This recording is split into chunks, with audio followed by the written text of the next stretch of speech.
Yo, welcome back kembali lagi di channel Atowa Hayato. Bagaimana kabar nakama sekalian? Semoga selalu baik-baik saja. Pertarungan Luffy versus Kizaru terlihat semakin sengit. Walaupun Kizaru tak fokus bertarung, kita bisa melihat teknik klon cahaya yang menakjubkan. Lalu di bagian akhir chapter lalu, Luffy Gear 5 juga menunjukkan sesuatu yang sangat menarik, yaitu dia dapat memantulkan cahaya dari Kizaru. Nah, untuk chapter 1094 minggu ini akan libur. Dan untuk mengisi libur ini, Mimin akan berikan prediksi alur ceritanya. Oke lah, tanpa basa-basi lagi, langsung aja kita masuk ke pembahasannya.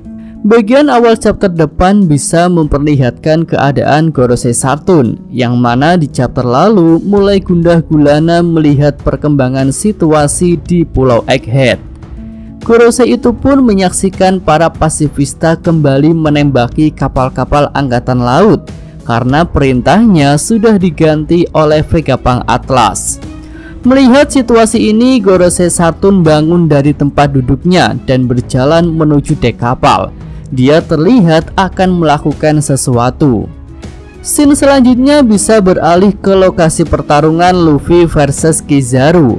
Di sini Luffy bertingkah konyol karena merasa kepanasan akibat memasukkan laser Kizaru ke dalam tubuhnya.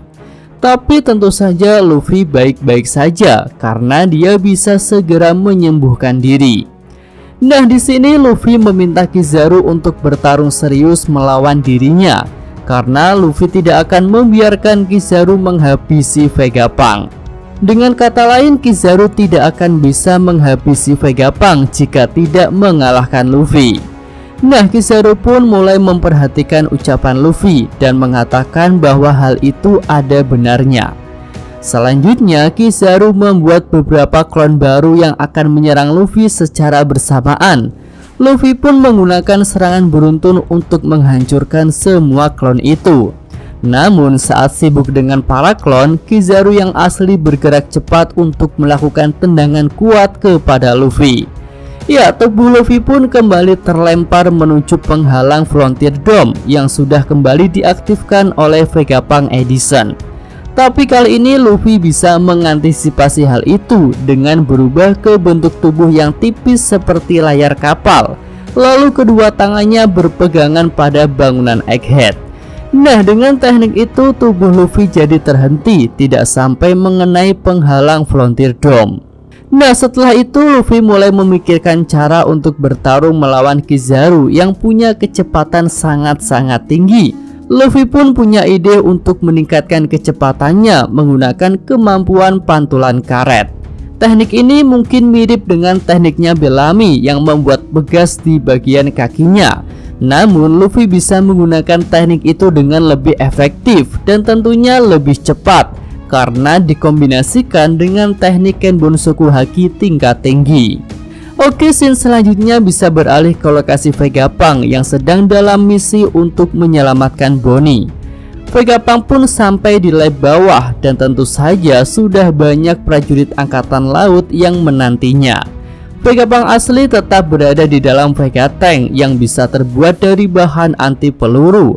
Sementara Vegapunk Atlas dan Sanji bertarung dengan para kroco angkatan laut.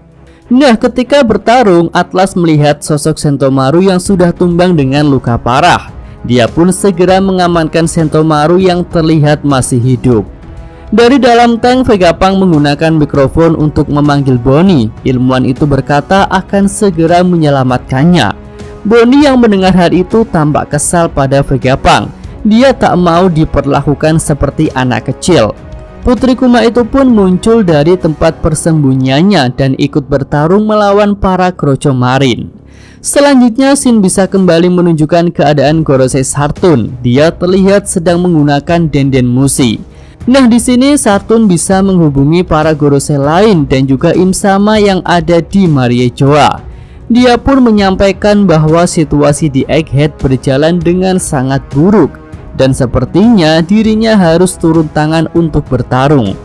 Para Gorosei lain memahami situasi yang ada, namun ada risiko besar jika Gorosei Sartun memutuskan untuk bertarung dan menggunakan wujud mitologinya. Resiko itu adalah sang Gorosei harus menghabisi siapapun yang melihat sosok perubahannya itu. Karena wujud Zuan para Gorosei merupakan suatu hal yang sangat terlarang untuk dilihat oleh orang lain.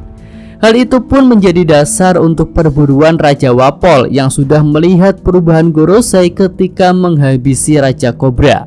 Selain Wapol, tentu saja keberadaan Sabo saat ini sangat mengancam karena dia berhasil selamat setelah melihat wujud Zuan para Gorosei dan bahkan Im Sama. Nah, Gorosei Sartun mengatakan bahwa dia akan melakukan itu karena situasinya memang sudah sangat kacau. Lanjut, scene terakhir bisa menunjukkan keadaan robot kuno yang sudah terlihat hampir bangkit. Nah, sang robot kuno harus menunggu beberapa saat untuk kembali bangkit menggunakan energi genderang kebebasan dari Luffy. Ya, sistemnya seperti charger energi, di mana suara genderang kebebasan Luffy akan secara perlahan mengisi energi dari robot kuno hingga penuh. Dan energi itu pun akan habis setelah dipakai dalam jangka waktu tertentu. Nah, hal ini bisa menjelaskan tentang insiden 200 tahun lalu, di mana sang robot memanjat Mariejoa dan mengamuk di sana. Namun sebelum berhasil menghancurkan tempat itu, energi sang robot habis dan akhirnya dia pun terdiam.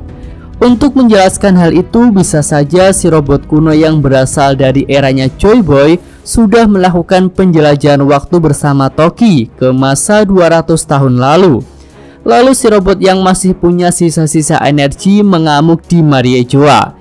Tapi karena Joy Boy tidak berada di masa yang sama dengan dirinya, maka lama-kelamaan energi si robot jadi habis. Dan kini energinya mulai terisi kembali ketika Luffy berubah menjadi Nika atau Joy Boy. Oke, itu aja prediksi alur cerita untuk chapter 1094 mendatang. Jika nakama sekalian punya prediksi lain yang lebih bagus, silahkan bisa tulis pada kolom komentar. Yosa Mimin atau Hayato, terima kasih.